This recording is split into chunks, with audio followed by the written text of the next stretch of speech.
channel aku, Romi Indayati. Kali ini aku mau membahas sesuatu yang berbeda dari biasanya. Kalau biasanya aku bahas tentang makanan atau tentang traveling, baru sekali ya travelingnya ya. Dan kali ini aku mau sharing-sharing aja sih. Siapa tahu kalian di luar sana ada yang mengalami hal yang serupa dengan aku, mengalami apa yang aku rasakan saat ini. Jadi yang mau aku bahas kali ini tuh tentang hidup seperempat abad. Hidup seperempat abad apa tuh? Jadi pernah gak sih teman-teman tuh ngerasain kayak hidup itu jadi gak jelas, kita itu maunya apa, bingung mau ngapain, harus ngapain, pengen hidup yang kayak gimana, kita galau, cemas, khawatir, bingung. Meskipun umur aku sendiri belum seperempat abad sih, belum 25 tahun, tapi di umur-umur segini tuh ngelihat teman-teman udah lulus kuliah, udah kerja, nikah, tunangan, sedangkan aku sendiri tuh bingung aku ke depannya nanti gimana. Terus kadang ngelihat kayak tetangga rumah juga di kampung halaman itu mereka nggak kuliah tapi mereka bisa kerja, mereka bisa sukses, sedangkan aku tuh cuma kayak minder, bukan sih sebenarnya, bingung, kecemasan, tapi kita nggak tahu cemas akan apa. Sering banget tuh dapat pertanyaan kerja nanti di mana, mau jadi apa, terus kapan nikah, kapan tunangan, mana pasangannya. Terus ada juga kayak, oh ini kuliah, berarti nanti ini kayak misalnya orang-orang di kampung tuh, oh ini kuliah, ini nanti bakalan jadi pegawai gitu. Apalagi buat kalian yang suka aktif di sosial media gitu, di Instagram, lihat temen mereka udah kerja, udah bisa bahagiain orang tua, terus bisa liburan kesana kemari dengan mudah, dengan gampang. Sedangkan kita tuh cuma stuck di sini-sini aja, belum bisa membahagiakan kedua orang tua. Cita-cita yang dulu kita, yang aku inginkan ternyata belum tercapai juga. Bahkan sekarang kita kayak nggak percaya diri mau menggapai itu karena ngerasa kita nggak bisa, cemas. Tapi berdasarkan pengamatan aku, setelah aku mikir-mikir kenapa aku bisa ngerasa kayak gini, itu karena ternyata selama kita hidup dari SD, SMP, SMA, kuliah, TK juga ya, tapi aku nggak TK, kita itu hidup dengan instan.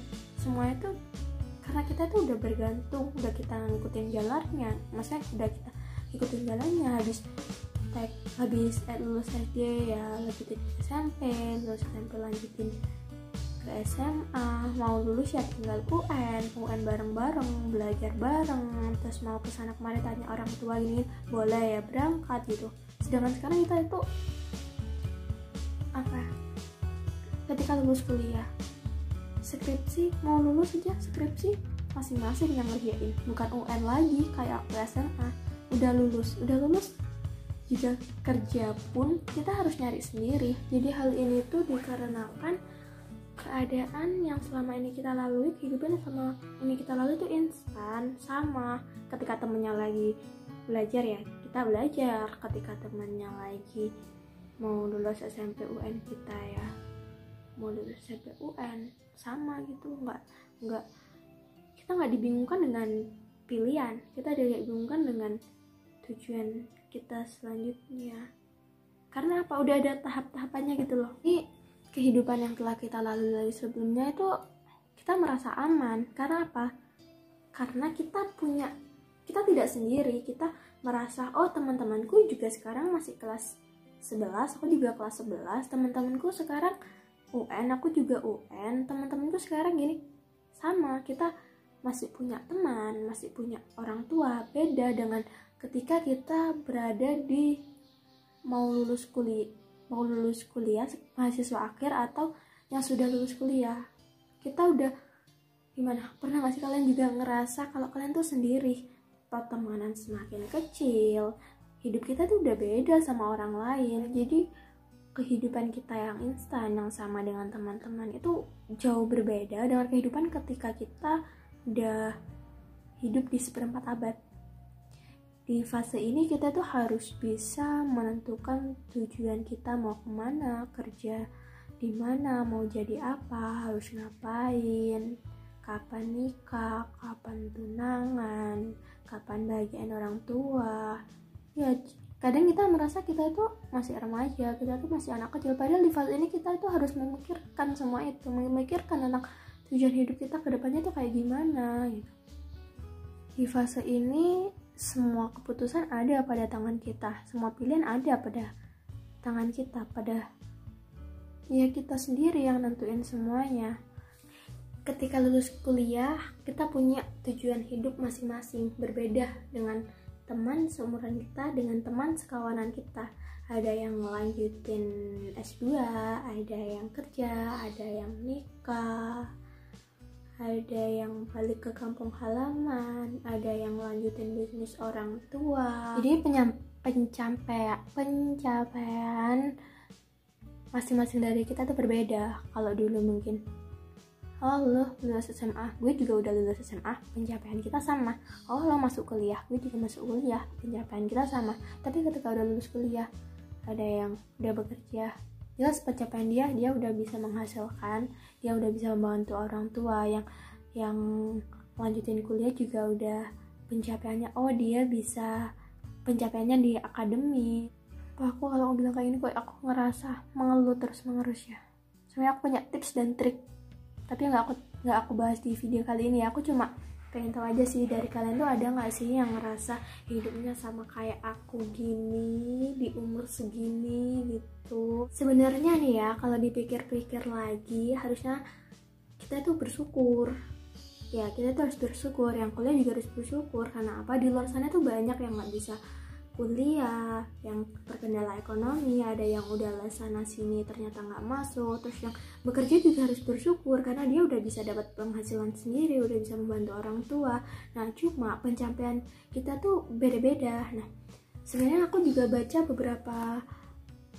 beberapa blog ya di sosial media juga, bahwa fase ini juga ada manfaatnya. Karena ada fase ini, kita akan memikirkan kedepannya akan kayak gimana. Kita akan terus berpikir, sehingga kita akan mencoba hal-hal yang baru.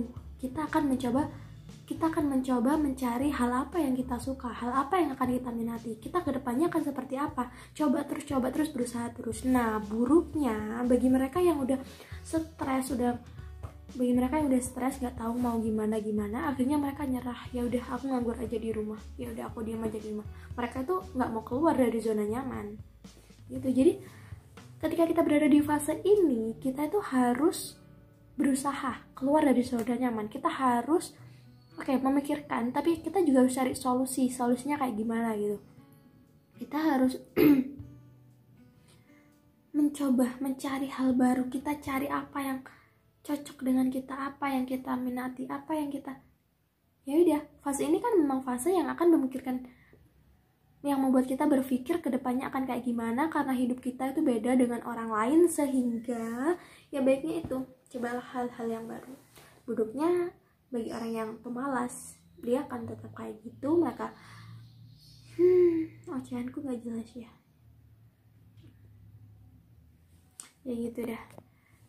Singkat ceritanya jadi gini, di umur sekian ini, di umur ketika kalian fresh lulus kuliah, atau yang belum lulus kuliah, yang lulus kuliah kan juga hidupnya udah beda-beda dari setiap orang. Misalnya skripsian juga nggak sama, nggak serentak seperti UN gitu. Ya udah, kalian coba-coba aja hal baru yang kalian suka, yang kalian minati. Yang skripsiannya jangan lupa dikerjakan skripsiannya. Yang udah lulus kuliah juga jangan diem di rumah aja, kalian berusaha, kalian berpikir, mencoba hal baru. Coba aja lamar-lamar pekerjaan, atau apa ya contohnya aku gini, gak jelas akhirnya buat channel YouTube, gak jelas. Mencoba ngelamar pekerjaan kesana kemari, padahal skripsi belum selesai. Udah pernah kerja juga sih sekitar 7 bulan. Udah pernah nyoba. Udah deh guys, segitu aja video dari aku kali ini. Terima kasih udah ngedengerin ocehan gak jelasku. Tapi ocehan ini gak bermanfaat banget gak sih? Soalnya apa ya, dari tadi kayaknya ceritanya cuma mengeluh doang. Oke, next aku bakalan itu deh, buat video yang memotivasi, nggak mengeluh kayak gini. Udah nggak usah dilihat. Oh ya, apa lagi? Oke guys, udah sekian. Lambai kan